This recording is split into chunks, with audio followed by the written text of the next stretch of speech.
ये जी यहाँ अभी कभी कभी ठीक हो जाता है, कभी कभी इसमें जो है वो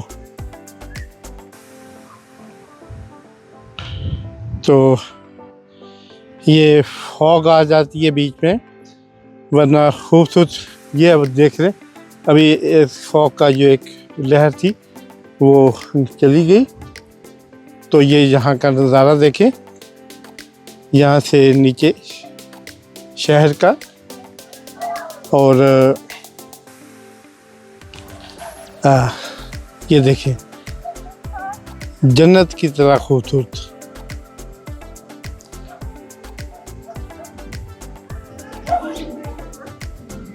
और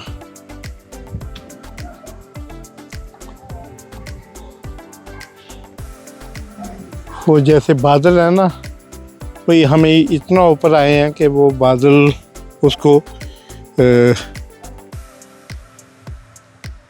लगता है कि हमारे बिल्कुल सामने से गुजर रहे हैं। यहाँ चूँकि पीछे इमारत है इसलिए, लेकिन वो बता रहा है मुझे गाइड कि यहाँ पे मौसम ठीक भी होता है, लेकिन यकदम ये फॉग आ जाती है फिर चली जाती है। वो देखें आप पीछे वो समंदर का वो कॉर्नर आके इधर टच कर रहा है। इसके आगे वो बागात शुरू हो जाते हैं उसके नारियल के और जो दूसरे इनकी एक्सोटिक फ्रूट्स हैं। ये फिर इस तरफ भी देखें, ये सामने भी समंदर है, फिर ये उसके आगे ये खूबसूरत ग्रीनरी से हरा भरा और आबादी भी है। तो थाल है इसको, यानी माउंटेन के साथ जो वादी होती है जैसे वैली, उसको इस तरह मतलब माउंटेन है, वैली है, समंदर है, तीन इवेंट्स एक जगह पे आपको ये इकट्ठे नज़र आएंगे। ये जी मेरे पीछे आप इस तरफ का भी नज़ारा देख रहे हैं। ये पहले दूसरी तरफ का आपको दिखाया था, अब इस तरफ का दिखा रहा हूँ। ये पीछे समंदर का साहिल, बीच, पहाड़ियाँ, वैली और माउंटेन ऊपर आके ये नज़ारा। अभी हम ऊपर जा रहे हैं जी, ऊपर से भी इसके नज़ारे को कैप्चर करने की कोशिश करेंगे। तो क्योंकि यहाँ आए हैं तो फिर It is the house of President Marcos before. हाँ, तो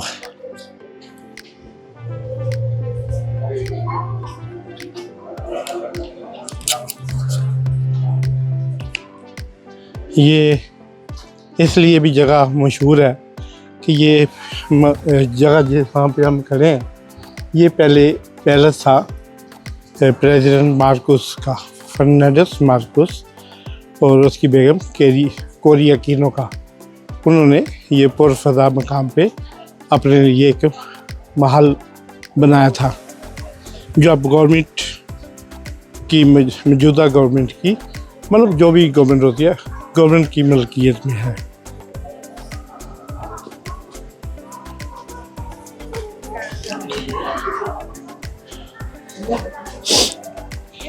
ये देखें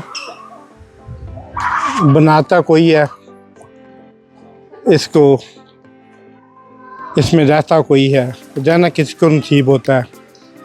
ये डिक्टेटर जो पैसा चुराते हैं मुल्क का, पाकिस्तान का या अमेरिका का, अरबों का, अफ्रीका का, उन्हें फिर रहना भी नसीब नहीं होता।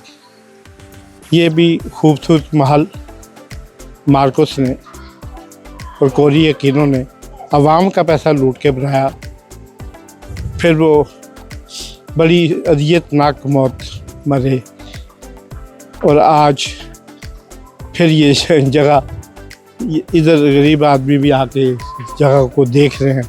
यहाँ से एक तफरीही मकाम बन गया। तो इसलिए हर चीज़ जो इंसान चाहता है, ड्रीम होते हैं उसके, वो पूरे भी उसे कभी कभी नज़र आते हैं, लेकिन वो उसके पूरी ज़िंदगी उसके साथ रह नहीं पाते। चले अच्छी अच्छी बातें करते हैं। तो अब देखते हैं आगे। ये जो देखेंगे उसके पीछे भी आपको वो नज़र आ रहा होगा, उसको मज़ीद क्लोज करके आपको दिखाते।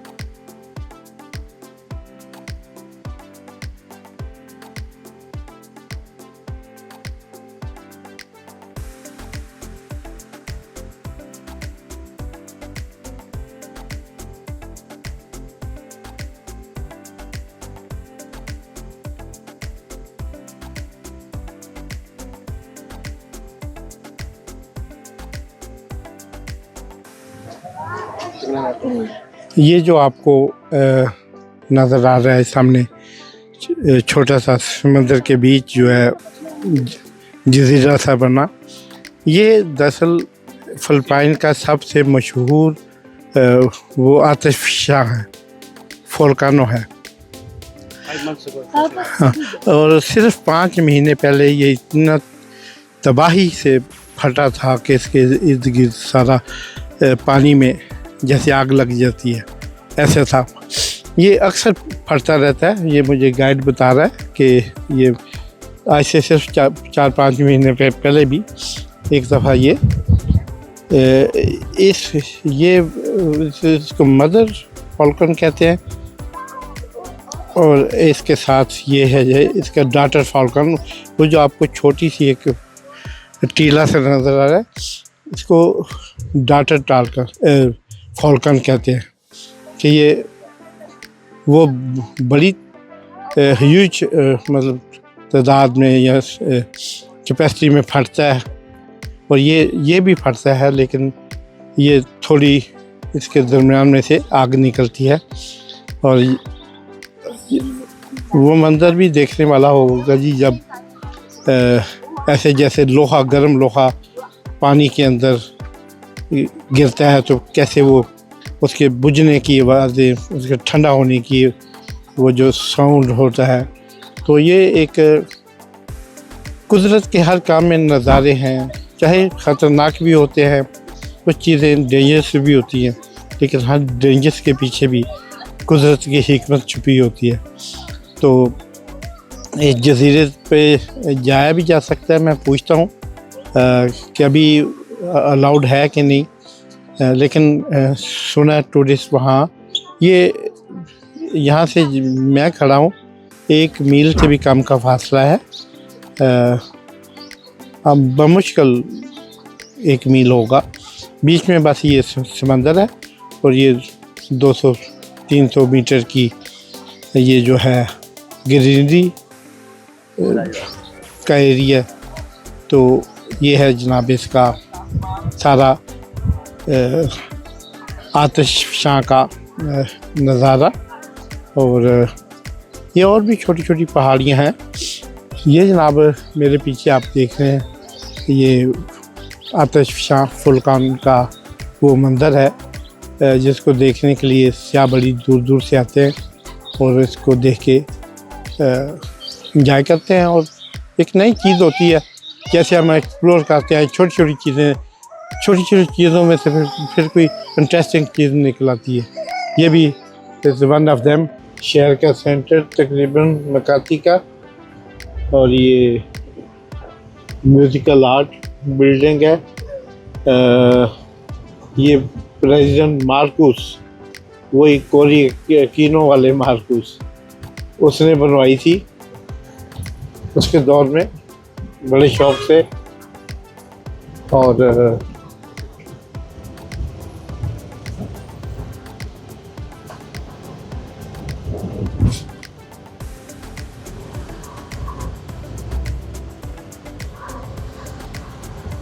ये आप ये देखें कि शहर का जैसे लाहौर का माल है, ये इधर मनीला का माल रोड है।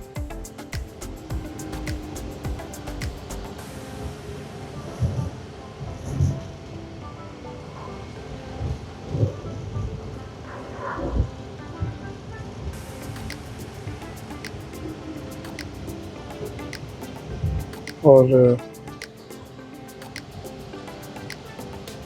this is which building? That's the Sub-Banco Central, the Central Bank of the Philippines. हाँ, ये देखिए ये आपके राइट पे ये सेंट्रल बैंक है फिलिपाइन का। ये स्टेट बैंक जैसे होता है, ये उसकी इमारत है। और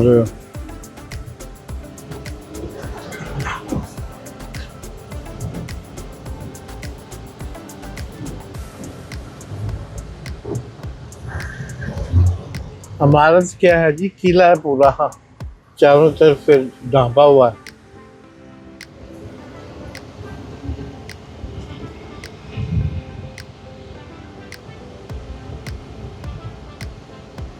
ये हम आगे हैं उस पे, That's the seaside. ये साइड देखे तो सामने साहिल आ गया। Seaside. हाँ, सी साइड। और ये सारा सी यहाँ से शुरू है और इस सी के इस तरफ जो है वो लग्जरी बिल्डिंग है, हाई राइज बिल्डिंग है। और ये बता रहा है कि ये सारा इलाका पहले ये समंदर था, इसको बार बार के तो इन्होंने ये जगह को अब कारोबारी मराकज़ और बिल्डिंग्स यहाँ पे बनना शुरू हो गई हैं, शुरू हो क्या बन गई हैं। और ये इंसान रियल स्टेट के लिए देखें, इसको भी नहीं छोड़ता, समंदरों को भी ख़त्म कर रहे हैं। तो हालांकि ज़मीन, ये शहरों को पता नहीं एक शहर को इतना बड़ा क्यों कर देते हैं, जैसे लाहौर है, जैसे कराची है, जैसे ये सारे इतने इतने बड़े, फैसलाबाद, लायलपुर अपना, ये इनको इतने बड़े कर देते हैं कि फिर उसी में से तलाश करते रहते हैं कि उसको अब कौन से गार्डन को बेचा जाए, कौन से पार्क को बचाया जाए, फिर उस पर बिल्डिंग खड़ी की जाए, प्लाजे, अरबों डॉलर कमाए जाए, करोड़ों अरबों रुपए कमाए जाएं। ये आजकल का फैशन है रियल एस्टेट का। और इतना करप्ट माफिया इक़्तिदार में आ जाता है कि वो उनको जो भी मशवरा देता है पैसा कमाने के मतलब, वो उसको पे आमीन कहते हैं और मंसूबों पे अमल होते हैं। वो मिलिट्री डिक्टेटर हो, वो इस्टेब्लिशमेंट हो, वो सियासतदान हो। आजकल सियासतदान भी तो वही कर रहे हैं और जो इस्टेब्लिशमेंट कर रही है, और इस्टेब्लिशमेंट भी वही कर रही है। पूरे पाकिस्तान में DHA बना दिए, हालांकि यहाँ कैंट होना चाहिए मुल्क की सलामती के लिए, मुल्क के दफा के लिए। हर बड़े शहर के करीब कैंट होना चाहिए जहाँ से किसी भी हंगामी सूरत में आपकी स्पा, आपके मुहाफ़िज़ फौरी पहुँच सकें। लेकिन कैंट एरियाज में भी प्राइवेट या सिविलियन का उधर तलक नहीं होना चाहिए। उनको एक आप लग्जरी दें लेकिन उनको अलहदा दें। तो ये इस तरह काफ़ी, इसी तरह दुनिया का जो सिस्टम है ना, ये इसको इस रियल एस्टेट ने काफ़ी इसको डैमेज किया है। तो हमारे भी कराची में देख लें, वो समंदर के अंदर तक जाके बिल्डिंग बन रही हैं, क्लिफ्टन की तरफ और DHA की तरफ, और उधर आप देख लें दुबई में, तो वो तो सारा समंदर ही खा गए हैं। समंदर को अब इतने बड़े सहरा पड़े हैं तुम्हारे कि यार किस काम के है, आप उन्हें पहले ख़त्म कर लो, फिर आप इधर आना समंदर की तरफ। तो सिर्फ ये कि एडवेंचर्स पैदा करने के लिए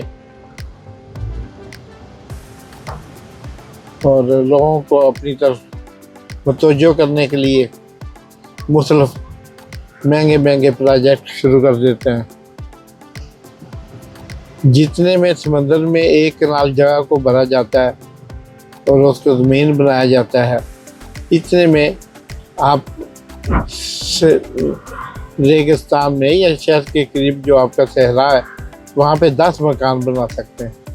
ये जनाब हम आ गए हैं शहर के फिर अंदर, और यहाँ पे हम जाना चाहेंगे। ये मुझे बता रहे हैं, जॉन बता रहे हैं कि सिटी मॉल एशिया का सबसे बड़ा शॉपिंग मॉल है, और इसकी ख़ास बात ये है कि ये समंदर को फिलअप करके, यानी भर के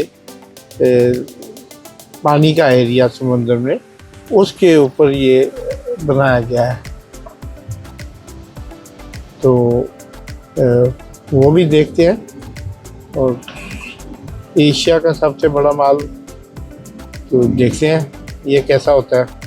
मनीला में भी जी बहुत ज़्यादा ट्रैफिक है, like other countries, like other big metropolitan cities जैसे लाहौर, कराची और जैसे न्यूयॉर्क, जैसे टोरंटो, बड़े शहर सारे सभी, पेरिस, सब में बहुत ट्रैफिक होती है।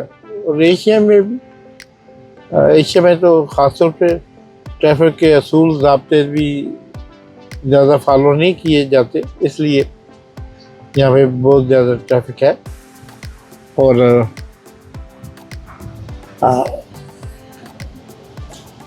वो सफ़र जो सिर्फ 10 मिनट का होता है, वो 1 घंटे में कम से कम तय होता है। तो ये इन सभी कंट्री में प्रॉब्लम है, पाकिस्तान समेत।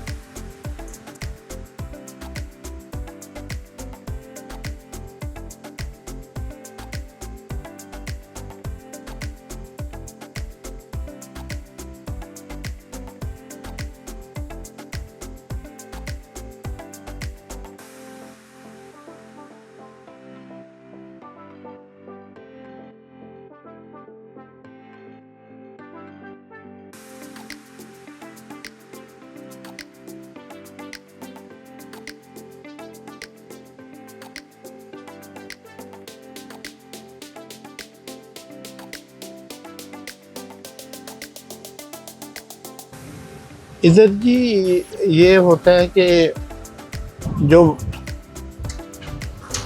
मोस्टली यहाँ के मकामी लोग हैं, वो इसके लिए बाइक यानी मोटरसाइकिल का इस्तेमाल करते हैं। और फिर बहुत ज़्यादा मोटरसाइकिल जब आ जाती हैं रोड पे, तो वो भी थोड़ी सी ट्रबल पैदा करती हैं। तो बहरहाल ये एक सिस्टम है, ये आप इसका देख रहे हैं। यहाँ पे जो गाड़ियाँ हैं, इनका ये स्टाइल है, शहर में चलने वाली लम्बे, ऐसे समझें जैसे वो डाले, हम जिन्हें डाले बोलते हैं ना, वो नामुल मफरा डाले, वो तो ऊपर से खाली होते हैं, ये ऊपर से छत वगैरह बनाई हुई है। और ये जनाब चलते हैं यहाँ पे, इसके अंदर तकरीबन 6-12 10-12 लोग बैठ जाते हैं आसानी से सीटों पे, एक ड्राइवर के साथ भी। इस तरह 12-14 लोगों को लेके ये छोटी छोटी गलियों में भी अपने रूट्स बनाए हुए हैं, और उनमें ये शहर के अंदर जो ट्रांसपोर्टेशन की सहूलत है वो गवर्नमेंट को इतना तर्जह नहीं करना पड़ता। इसके लिए ये खुद ही सिस्टम चल रहा है इनका। They have also metro in Philippine. Metro rail. या Yeah. Metro rail. हाँ, There is. In Manila. Yeah, here in Manila. या तो रेल का सिस्टम भी है। We have new construction ongoing. The subway. Okay Yeah. Okay,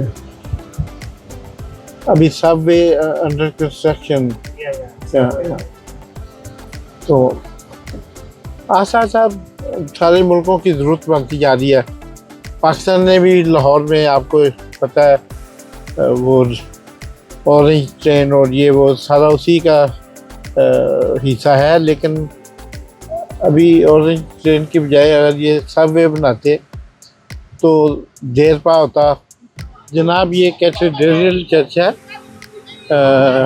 ये Spanish ने अपनी ऑक्यूपेशन के, ये सबसे पहले तो ये टांगे देखें, बगी स्टाइल, ये भी पुराना स्पेनिश स्टाइल है।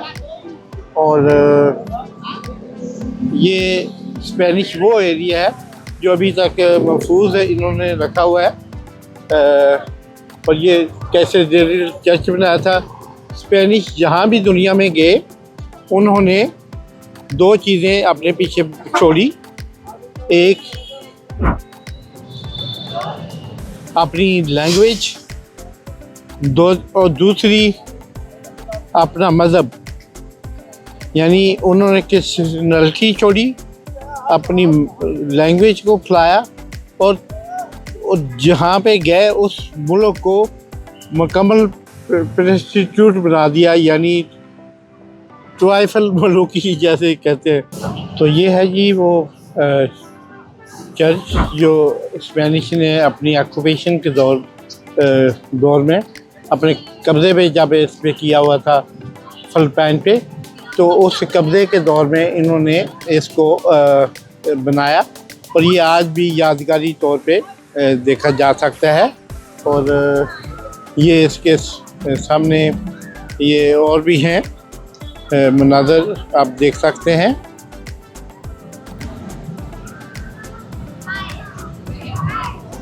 तो ये जनाब बहुत ही दुनिया में इसको एक यादगारी चर्च के तौर पे देखा जाता है। इसके अंदर बहुत भी आप जाके पुरानी हिस्ट्री को देख सकते हैं और पुराने कल्चर को देख सकते हैं। इसका जनाब ये 400 बता रहे हैं कि 400 साल तक स्पेनिश ने, तकरीबन 400 साल तक, 1945 तक, इससे पहले 5 साल वो आगे, उसके बाद जापानियों ने इस मुल्क पे कब्ज़ा कर लिया स्पेनिश को निकाल के, और उसके कब्ज़े के बाद वो जो थे उन्होंने 5 साल तक जापानियों ने इस मुल्क पे कब्ज़ा किया और कब्ज़ा रखा। यानी ये 400 साल स्पेनिश ऑक्यूपेशन के बाद ये 5 साल जापान के कब्ज़े में गए। लेकिन 1945 में जब जापान पे बम गिराया गया हिरोशिमा और नागासाकी पे, और जापान की कमर टूट गई, तो फिर जापान यहाँ से भागा और ये मुल्क आज़ाद हुआ फिलिपाइन। आज जो आपके सामने है ये दुनिया का मतलब पहले 10 आबादी के लिहाज से बड़े मुल्कों में शुमार है इसका। तो ये एक बड़े मुल्क के तौर पर आज आपके सामने है। तो कौमें देखें कितनी अर्सा जो है ग़ुलामी की ज़िंदगी गुजारती हैं। ख़ुद इंडिया पाकिस्तान बांग्लादेश और हम जब श्रीलंका वगैरह सब इकट्ठे थे, सब कंटिनेंट इकट्ठा था, तो हमने भी तकरीबन 125 साल 150 साल के करीब अंग्रेज़ की साम्राज्य की ग़ुलामी में गुजारा। लेकिन ग़ुलामी के दाग आज भी हमारे बदनों पे, हमारी यादों पे, हमारी सोचों पे, हम सब के ज़हनों के अंदर समा चुके हैं। और आज हम उस आज़ादी के आज़ाद तो हो गए हैं, मगर हमारे ऊपर लगने वाले वो दाग जो है वो उस पर नहीं आ सके, नहीं जा सके, हम उनको नहीं धो सके। तो बहरहाल ये चर्च दिखाना मकसूद था आपको। ये एक है तो अपना मज़हब छोड़ के गया इधर फ़िलिपीन में अपना वो स्पेनिश, लेकिन उस मज़हब छोड़ के जाने के अंदर उन्होंने उस मज़हब जो छोड़ा वो अपनी तल्ख़ यादें भी छोड़ी। आज ये मुल्क जो पहले बुद्धिज़्म को मानता था, आज इधर क्रिश्चियनिटी तो है मगर प्रोस्टिट्यूशन भी बहुत ज़्यादा है, गुर्बत है। तो ये सब तोहफ़े हैं ग़ुलामी के।